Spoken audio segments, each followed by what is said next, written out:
Hi, everyone, and welcome to another episode of Zero F's Era. A few months ago, I told a friend I was thinking of launching this podcast, and he naturally asked why. That simple question led to a much bigger conversation about the self confidence and wisdom that comes with age, about learning to silence the chatter in your head, and how imposter syndrome starts to give way to the belief that who you are really is enough.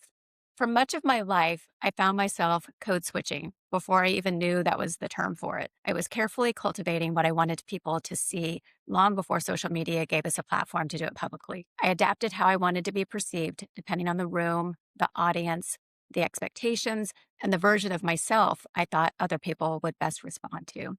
I assumed that this was largely a female thing, quite honestly. But my friend, Chris Witherspoon, stopped me there.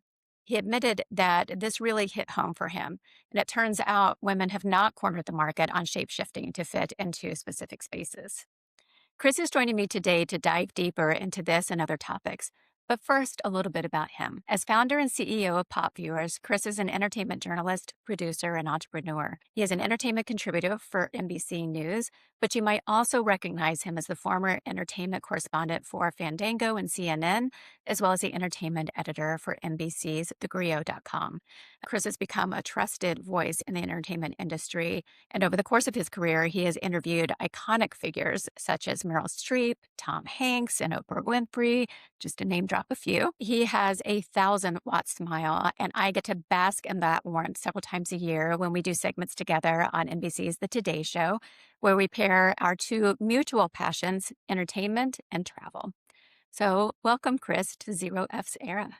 Misty, thank you for having me, first off, and also just bravo on doing this. Like we talked about this a few months ago, and I cannot believe you're doing it. And I'm also just honored to tell my story. So thank you and bravo. Absolutely. Well, thank you for saying that. And I'm so happy to have this opportunity to chat with you. Yeah. So, as you may know, we start every Zero F's Era conversation with the truth that we don't say aloud. So, I'll ask you now, what is your truth? Ooh, my truth that I don't say out loud is that I'm a big, big fan of mental health, like mental wellness therapy. It is the game changer. It is my secret weapon. I do therapy once a week, sometimes every other week. I've been doing it for about 7 years now.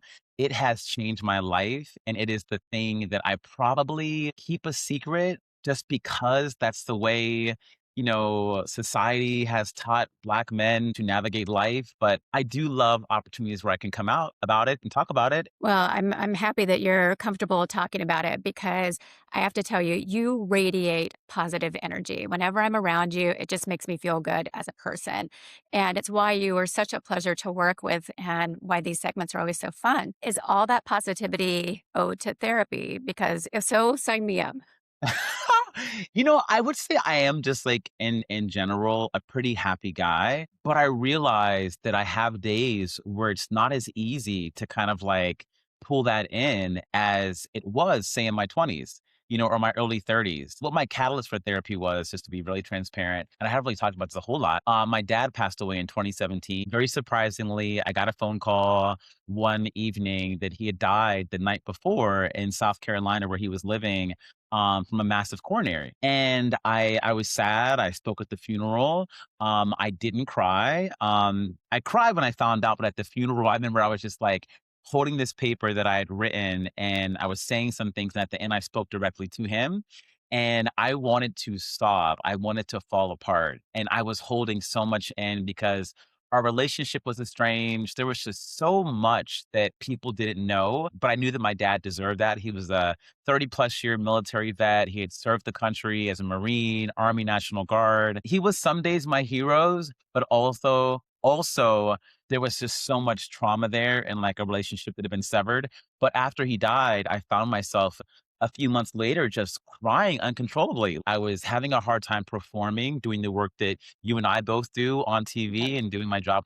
And I knew something was wrong. I went to go to this clinic to get a therapist and I sat down and I was like, all right, okay, I'm a Black gay man of a certain age. I want a Black gay man to talk to as a therapist. Here's what I'm willing to talk about. Let me know when you can book me. But long story short, when I finally got the phone call for my first session, that was not who I got.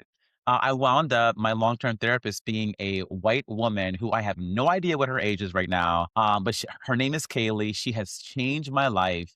And I realized that like every time I show up, I'm ready to do the work. She knows me. She knows my vulnerable side. She knows the imposter syndrome that I still have to constantly put at bay.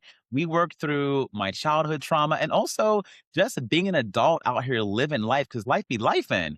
And you constantly have to go back in and tune up, and that is what I love about therapy now. I love that you were so open to it because I think a lot of people worry about the stigma of being in therapy. They worry about what others might think.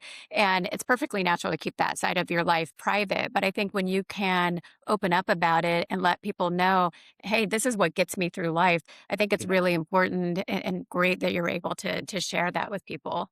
Yeah, Misty, my father, once I was like 9 years old and onwards, he was schizophrenic. I'll never forget, he came back. He went to go like work with Germany and bring down the Berlin Wall, which he was a military police officer with the National Guard at that point. And I remember this was the first time I knew something was wrong. He came home and he got my brother and I these radios. He brought back like pieces of the Berlin Wall too, which was so cool, and Yeah. like chocolate from Germany. And I remember that my radio stopped working one day. It was like my pride and joy. This radio, I had it on my bike with a bungee cord, and it was like a little battery operated radio. And when I brought it to him to fix it one Saturday, he just had this panic attack, and he spiraled and began sobbing and crying and saying that they're always messing with me, they're always after me. My mom sat me down and she was like, "Your father has this thing. It's called schizophrenia. The military has let us know." I had to go sit and talk to a psychiatrist as a kid about my dad because they wanted to interview me. My first interview. um, it just got to be worse and worse and worse, Misty. Where my dad, we'd be sitting at home having dinner, and like my mom and us are talking, and my dad is sitting there talking to himself, having a full blown conversation with someone who's not there. So I know what it's like to see someone not get the help that they need. He stopped seeing his doctors. He was a black man from the South in Ohio. He was still active duty military. And in his mind, he's like, I'm not broken. I don't admit that I'm broken. I don't admit that I have a problem. I would, as a kid, in my driveway, see Prozac pills because my dad would not take his medicine. My mom would give it to him. He spit it out in the driveway. So I saw my dad kind of just he derailed his entire life because he didn't get the help that he needed. So when I felt myself, having my moment where I'm like, I need to talk to someone. I need to talk to someone, and I am not going to repeat what my dad went through for my son. I want my son to always know that I am his pillar of strength, and I always will be. And when I need to figure out how to fine tune that and go, work on it, I will. Well, I mean that you're a dad now, as you say, and that is a heavy burden to take on as a kid to recognize what is going on in your family, to have it sort of spelled out so openly, which is great that your mother was able to share that with you. But that is really that's a lot for a kid to deal with. So, how did that affect your family? Ooh, it was tough. It's hard to describe, Misty, because I'm someone who loves to smile and laugh a lot. I was still that kid, but when my dad came home, I was always afraid. I was always afraid because he'd have these moments. I don't know if you ever saw the film A Beautiful Mind. Yeah. My dad and Russell Crowe were the same person. When I saw that movie, I just cried the whole way through because I was like, I'd never seen. I'm gonna cry right now. I'd never seen Hollywood ever get it right. You know what that's like to be with somebody who is like brilliant and amazing, but then it has these moments where they can't see clearly, like that their schizophrenia and their mania is like disrupting their family. That was my every single day. So it was tough, but to bring it something more happy, I would also lean into content. So you and me, we talk about movies and TV shows and how you can travel them. That's what I did. I sat on the ground, in the living room, and I would travel. I would watch these movies and TV shows, and that was how I escaped. Yeah. All the other kids in my neighborhood would go outside and play at 4 o'clock after school. I'd be inside watching Oprah. I would watch Jesse Raphael. I'd watch the news. Then I literally would memorize the primetime lineup on ABC, NBC, and CBS. We didn't have cable. We had a Mhm. little antenna. So I would literally program my day And those shows were my lifeline. Those Yeah. shows were literally what kept me kind of sane and the ability to drown out what was happening in my house every single day because there was something, there was something at least every 2 days going down. But there was also this joy because these shows were my escapism. And my mom recognized very early on that I love the arts. So she would take me to museums. She would take me to the free ballet. She would take me to the free opera. She would take me to see movies when they would come to the dollar theater because we couldn't afford to go when they came like in real time. And it was my escapism. I would live in these movies. I'd become these characters. I would go back in the backyard and pretend that I was, in Sister Act Part 2. And that kept You would have me been great in it, by the way. 100%. I was ready to do Lauryn Hill's part if she got sick. I was ready to go. I had it memorized. Yeah. Well, we've talked about this before because you and I had a similar humble upbringing, and um, it's interesting. We both had TV and movies as escapism, and I would do the same thing. And it was how I traveled in my mind as well. And I think it's so interesting. You went the entertainment route, and I went the travel route. Yeah. And so it's interesting to see where our paths separated a little bit, but from the same sort of root. And as I say, though, we kind of bonded early on about our small town upbringings. You, Ohio, me in Texas. And I think because of that, we've both kind of felt like we had to fake it till we make it Yeah. in terms of our careers and the industries that we're in, especially that TV world. So, a question for you: do you still feel like you're faking it, or have you moved past that? No, I really do feel like I'm at this place where I own my journey and I give myself permission to look back at where I've come from. I'm in my 40s now. I'll be 44 next week. I feel like I'm 25 years in basically into my journey of entertainment and loving this world, being an intern for Good Morning America.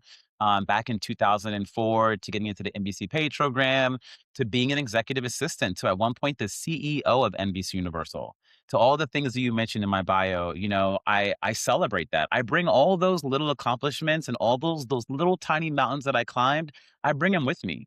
And I remind myself on my days where I feel a little bit like I'm lacking or that imposter syndrome or that disease to please is creeping in. I remind myself, you know what? I'm that bitch. I've weathered many storms and I'm here now. I deserve taking up space. I wouldn't say that I'm an elder, but I'm a sage. I know this business now. Yeah. And I feel confident in that. I used to feel just like happy to be here, happy to pull up my seat at the table. Now Mhm. I feel good about putting it at the front. I Yeah. got things to say now. I love that. Was there a particular point in your life where you kind of reached or realized that, you know what? I deserve to be at this table. It's not that someone allowed me to come sit here. Like I have earned this seat. Mm, mm.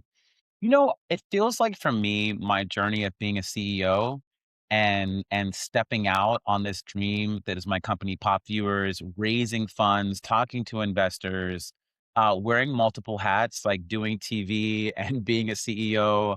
Um, it was like the past few years where I recognized that like that old thing that I had that I was really good at and I like could write the book on the disease to please, it no longer served me.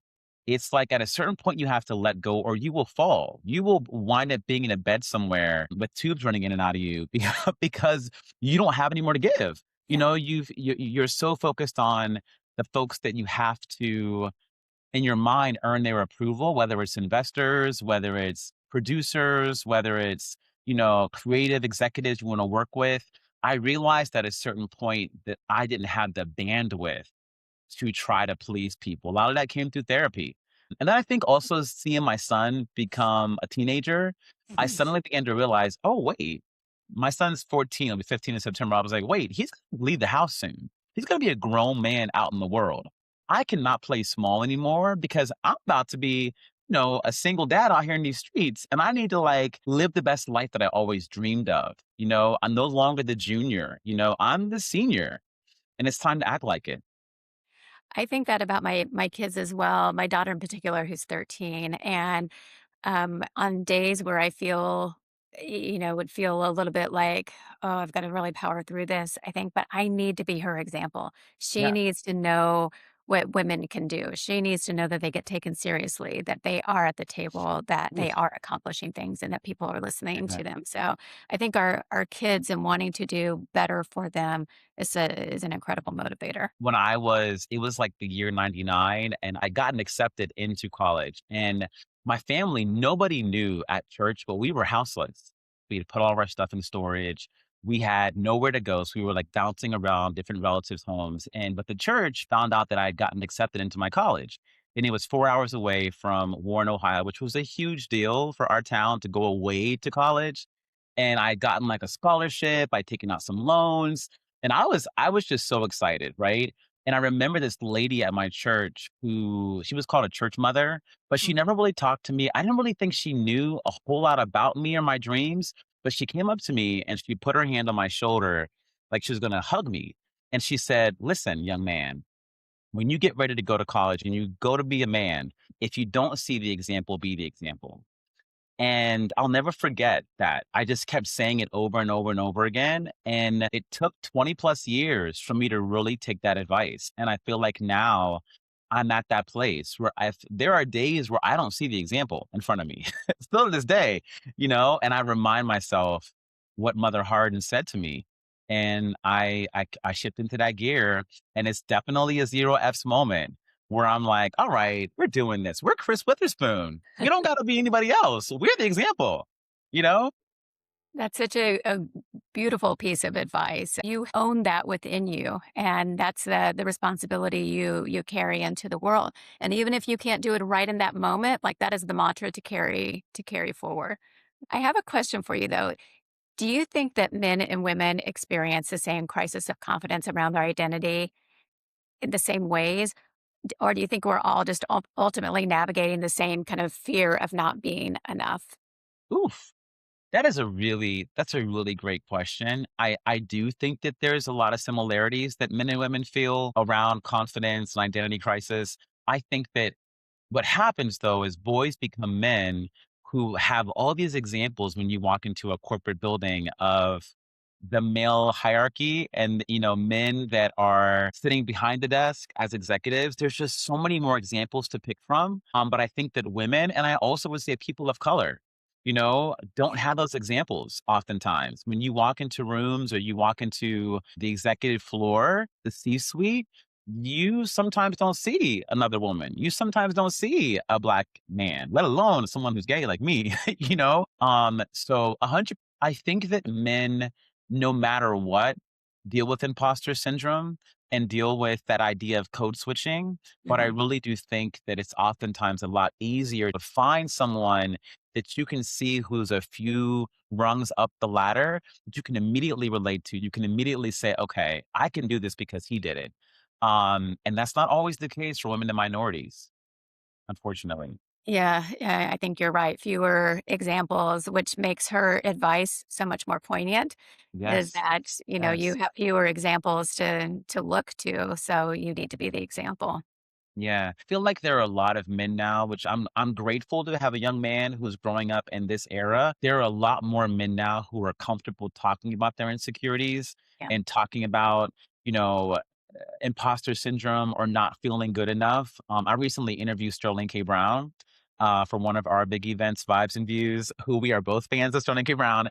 And I was so shocked to hear him say, he said to me that, like, not until very, very, very recently did he realize he's that guy.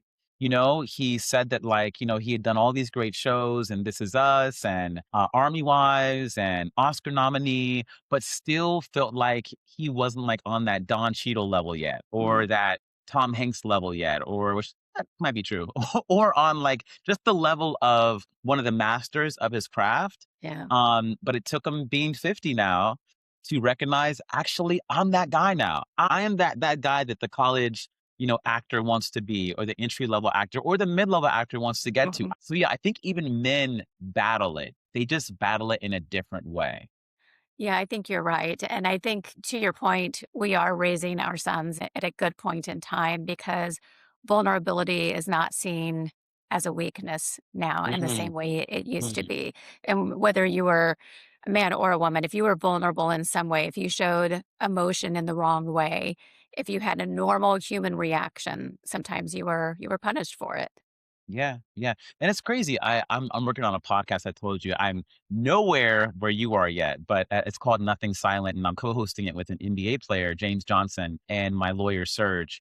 I've been watching more NBA games, more MLB games, and what I think is so beautiful is like those guys, like the NBA players in particular, those are our kids' gladiators. Those are the ones that they look to as like the blueprint for what masculinity is, what success looks like, what achievement looks like. And what I love and what really endears me is I see these 6 foot, 6'7", as the kids say, giants crying sometimes when they lose, crying in the locker room, head down, tears coming down at press conferences. That is so beautiful to me because there is nothing more powerful than releasing, your emotions. And I love to see that these men, these pro athletes who are making so much money, they Mhm. got no reason to cry, but their heart is so open and Yeah. they've done the work. They've done the work to be vulnerable and they're leading by example. And those are the kind of heroes that I want my kid to have. Yeah, absolutely. Those who love what they do so much that while the money is great, it's the fact that they've lost something that was special to them, and they're Yeah. able to show it. It's pretty amazing. And yes, I love when you see a celebrity or a sports star who can open up and just be a real, authentic human. Well, I have the sports stars for my son. I have Taylor Swift for my daughter. Oh my So, God, I love that's and for amazing. me.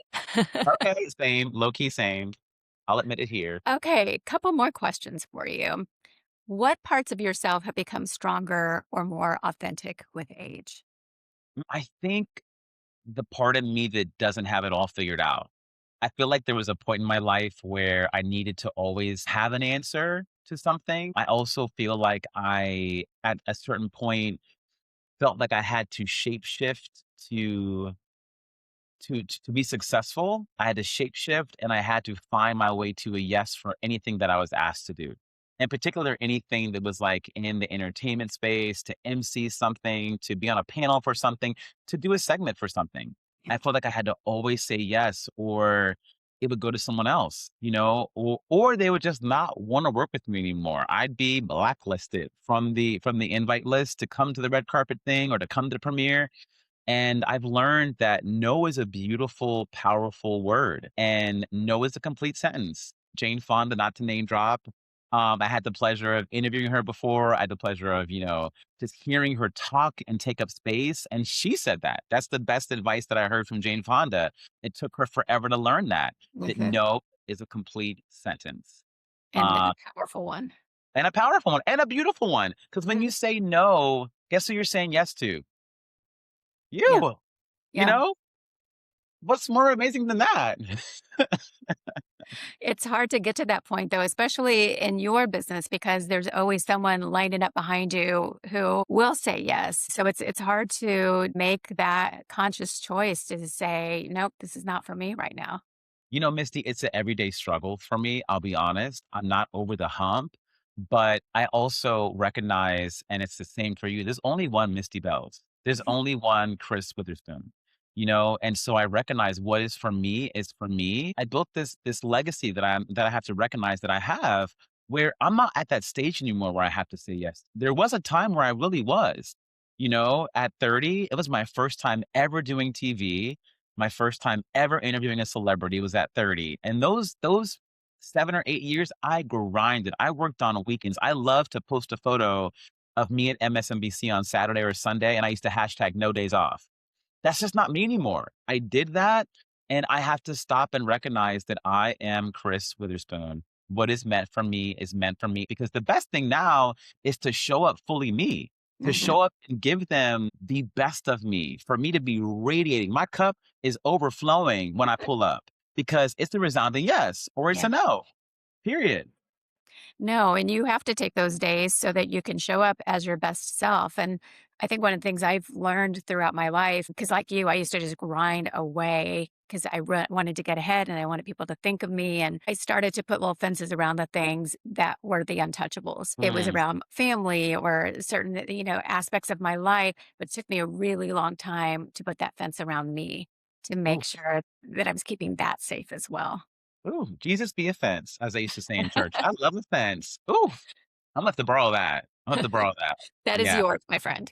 Yeah, yeah. Well, my therapist, she's really worked with me on boundaries. Mm, She's really been, like, big on identifying boundaries, and also when there's moments where there's, like, discord, whatever, going back and saying, "Alright, did they cross a boundary, or is there a boundary there that should be there?" And identifying it and calling it out, you know? So, it's the same thing. mhm. Yours is fences, mine are boundaries. We're celebrating them. Exactly. Well, as we near the end of every Zero F's era conversation, we have something called the permission slip, where Ooh. you get to let go of something that either holds you back or holds you down. So I'll ask you, what's your permission slip? Ooh. My permission slip is to be outrageous with what I ask for. I think sometimes I'm guilty of making asks that I think will make others comfortable, Mm, right? Whereas some people make asks to me that are outrageous. And I'll say yes because I'm like, "Well, I have to because I love this person, and also it's just such a great idea." I'm learning to be outrageous, to recognize I'm at that stage where I have created a name for myself. I am an executive. I've done the things, yeah. I'm at a stage where I get to be outrageous with what I want, whether Mhm, that's what I want career-wise, whether that's what I want with my startup or content that I'm creating, or whether it's what I want in my love life. mm, I get to be outrageous. I am living the dream. mm. This is the dream that I dreamed of. And when you're in a dream, you don't care about what you're asking for. Nothing is outrageous. If you wanted to rain Skittles, it rains Skittles. So I am in my zero F's era and my outrageous asks era. So y'all get ready. 'Cause I'm asking. I love that. That is like the next iteration of Zero F's era. You are in your outrageous era. I'm going to take that from you. That's what I want Take to. it. It's yours. It's yours. We share everything. Take it. Well, then is that your best advice for someone who's on their Zero F's journey to be outrageous? Be outrageous. To be outrageous, be outlandish, you deserve it. We Yeah. all deserve it, Don't shrink yourself anymore. That doesn't serve you. At the end of the day, I wanna be an old man in a rocking chair knowing that I got to a place on my journey where I made outrageous asks, and guess what? Some people said yes. Yeah. That's People what I want. delivered on it. Uh-huh, uh-huh. That's what I want. I love it. Well, audacity is not a bad thing. So, No, no, not at all. I do the job of interviewing a lot of people, whether it's, directors who have helmed a $100 million budget, or it's the actor who is on the hit series. When I hear their stories, I begin to realize, oh, they made the outrageous ask. They yeah. didn't get here by playing small. This just Yeah. wasn't landed to them. They asked for more money, way more money, right? They said, oh, I can direct this first feature film as a first time feature director. I can command a $60 million budget. Mhm. They make the ask. Yeah. It's we They do the have the same. confidence to do it. Yes, 100%. It's our time.